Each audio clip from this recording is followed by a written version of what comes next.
ई zone Marathi education channel में आप सभी का स्वागत।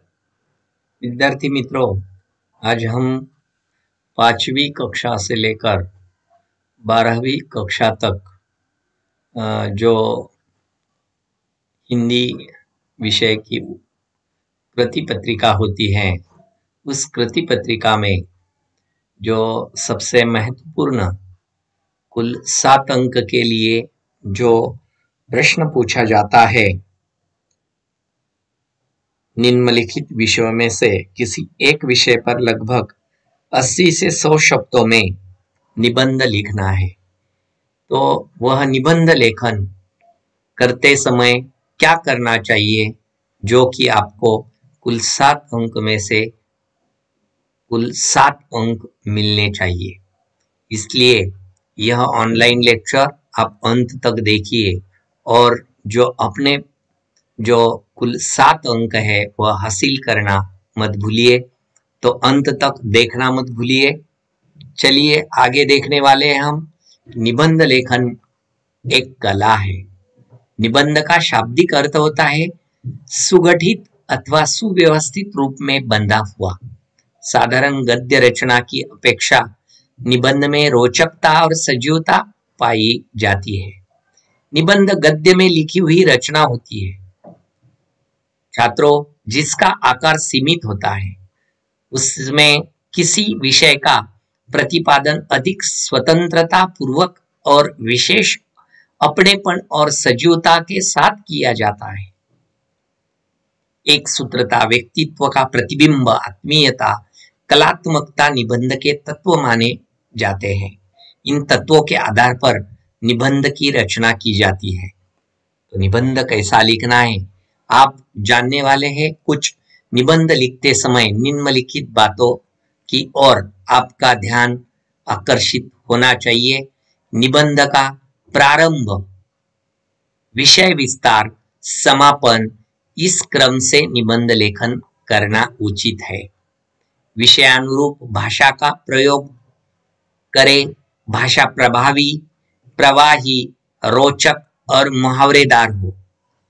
उस निबंध लेखन में कहावतों, सुवचनों का यथास्थान प्रयोग करें। शुद्ध सुवाच्य और मानक वर्तनी के अनुसार निबंध लेखन आवश्यक है। सहज, स्वाभाविक और स्वतंत्र शैली में निबंध की रचना होनी चाहिए। विचार उस निबंध में स्पष्ट तथा क्रमबद्ध होने आवश्यक है। निबंध की रचना करते समय शब्द चयन, वाक्य विन्यास की ओर ध्यान आवश्यक देना चाहिए। निबंध लेखन में विषय को प्रतिपादित करने की पद्धति के साथ ही कम से कम 4 अनुच्छेदों की रचना हो। निबंध का प्रारंभ आकर्षक और जिज्ञासावर्धक होना चाहिए। निबंध के मध्य भाग में विषय का प्रतिपादन होना चाहिए। निबंध का मध्य भाग महत्वपूर्ण होता है, इसलिए उसमें नीरसता न हो। निबंध का समापन विषय से संबंधित, सुसंगत, उचित और सार्थक विचार तक ले जाने वाला होना चाहिए। आत्मकथनात्मक निबंध लिखते समय आवश्यक महत्वपूर्ण बातें होनी चाहिए कि जो आत्मकथन लिखते हैं अर्थात एक तरह का परकाया प्रवेश है। किसी वस्तु, प्राणी, पक्षी, व्यक्ति की जगह पर स्वयं को स्थापित करना होता है, आरोपित करना होता है। आत्मकथनात्मक लेखन की भाषा जो होती है वह प्रथम पुरुष एक वचन में होनी चाहिए। जैसे मैं बोल रहा हूँ, बोल रही हूँ, इसी तरह निबंध लेखन होना चाहिए। प्रारंभ में विषय से संबंधित उचित प्रस्तावना होनी चाहिए। सुवचन, घटना, प्रसंग संक्षेप में लिख सकते हैं। सीधे मैं या हूं से भी प्रारंभ किया जा सकता है, यानी उचित प्रस्तावना होनी चाहिए। वैचारिक निबंध लिखते समय आवश्यक जो बातें हैं वह होनी चाहिए। वैचारिक निबंध लेखन में विषय से संबंधित विचारों को प्रधानता दी जाती है। वर्णन, कथन, कल्पना से बढ़कर विचार महत्वपूर्ण होते हैं। विचार के पक्ष विपक्ष में लिखना आवश्यक होता है। दोनों ही तरीके से आपको लिखना होता है। विषय के संबंध में विचार मुद्दों मतों की तार्किक प्रस्तुति महत्वपूर्ण होती है। पूरक पठन, शब्द संपदा, विचारों की संपन्नता जितनी अधिक होती है उतना ही वैचारिक निबंध लिखना हमारे लिए सहज होता है। ये दूसरे भेद से हमने तो निबंध लेखन के कुल जो भेद है, प्रकार है, वो इस प्रकार है कि जो आत्म कथनात्मक निबंध लिखे जाते हैं, वैचारिक तरह से निबंध लिखे जाते हैं, वर्णनात्मक निबंध लिखे जाते हैं, चरित्रात्मक निबंध लिखे जाते हैं और कल्पना प्रधान निबंध लिखे जाते हैं। तो सबसे पहले हम आत्मकथनात्मक निबंध, फटी पुस्तक की आत्मकथा, मैं हिमालय बोल रहा हूं, ये आत्मकथनात्मक, यानी हमें जो हिमालय, मैं हिमालय बोल रहा हूं तो मुझे हिमालय बनना है, यानी हिमालय प्रथम पुरुषवाचक, मैं हिमालय की जगह पर रखकर मैं हिमालय की भांति बोलना, उस तरह के विचार हमने उस निबंध में लिखने होते हैं।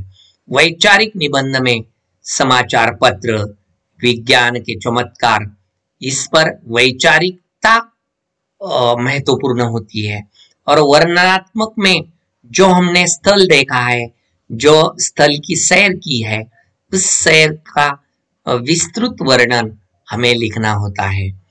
ऐतिहासिक स्थल की सैर, नदी किनारे 2 घंटे, या चरित्रात्मक में मेरा प्रिय गायक, मेरा प्रिय खिलाड़ी, इसी तरह से लिखने होते हैं। जैसे कल्पना प्रधान में यदि मोबाइल न होता तो, यदि ऐनक न होती तो क्या होता, यह हमें लिखना होता है। बाद में हमें यह ध्यान रखने वाली जो बात है कि अच्छा निबंध लिखने के प्रमुख नियम क्या है। जब हम निबंध लिखते हैं, देखिए विद्यार्थी मित्रों, 5वीं कक्षा से लेकर हम 12वीं कक्षा तक और एमपीएससी यूपीएससी जैसे स्पर्धात्मक जो परीक्षाएं होती है, वहां पर भी हमें निबंध लेखन होता है। तो उस निबंध लेखन में जो पूर्व विषय पर विचार कर हमें जो नियम है इस प्रकार होते हैं। निबंध को शीर्षकों में बांट लेना चाहिए, यानी पॉइंट्स में बांट लेना चाहिए। यानी कोई भी एक निबंध हो, जैसे फटी पुस्तक की आत्मकथा, तो उसे 4 भागों में, 5 भागों में हमें बांट लेना है कि प्रस्तावना, विषय प्रतिपादन, प्रमुख विषय और उसका समापन। इसी तरह देखिए, इन शीर्षकों को उप शीर्षकों में बांट लेना चाहिए। अधिक नहीं तो आरंभ, मध्य और उपसंहार पर्याप्त है, यानी कम से कम 3 भागों में बांट लेना चाहिए। तो चलिए आगे क्या करना है, हमें विचारों को क्रमबद्ध रूप से स्पष्ट करना चाहिए। जैसे कि हम अगर मेरा प्रिय खिलाड़ी इस निबंध पर लिख रहे हैं, तो सबसे पहले खेल के बारे में हमें यानी प्रस्तावना लिखनी चाहिए।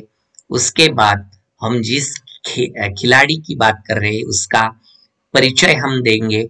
उसके बाद उसका कार्य यानी उसकी क्रमबद्धता यानी और उसका समापन, इस प्रकार उस विषय को क्रमबद्ध रूप से स्पष्ट करना चाहिए।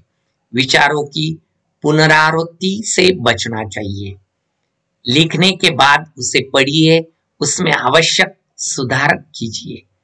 भाषा संबंधी त्रुटियां दूर करनी चाहिए। यदि समय हो तो उसे दोबारा सुंदर स्वच्छ अक्षरों में लिखना चाहिए, लेकिन हमें उतना समय परीक्षा में नहीं मिलता है, इसलिए दोबारा लिखने की चेष्टा मत कीजिए, क्योंकि आपका समय बर्बाद हो जाएगा। यदि समय हो, कोई उपयुक्त कथन याद हो तो उसे यथास्थान जोड़िए। याद रखिए, निबंध परीक्षा कॉपी के 2 या 3 पेज से अधिक न हो, ज्यादा ही न लिखना चाहिए। पॉइंट वाइज अर्थात शीर्षकों में लिखिए। शीर्षकों को रेखांकित यानी अंडरलाइन करना मत भूलिए। इसी तरह हमें निबंध लिखते समय हमें यही बातें ध्यान में रखनी चाहिए।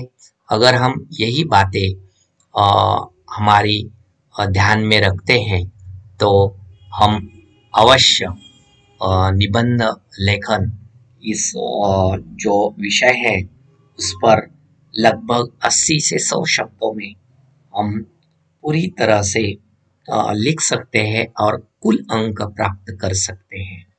तो आप सभी ने यह महत्वपूर्ण ऑनलाइन लेक्चर अंत तक देखा। आप सभी को मेरी ओर से धन्यवाद।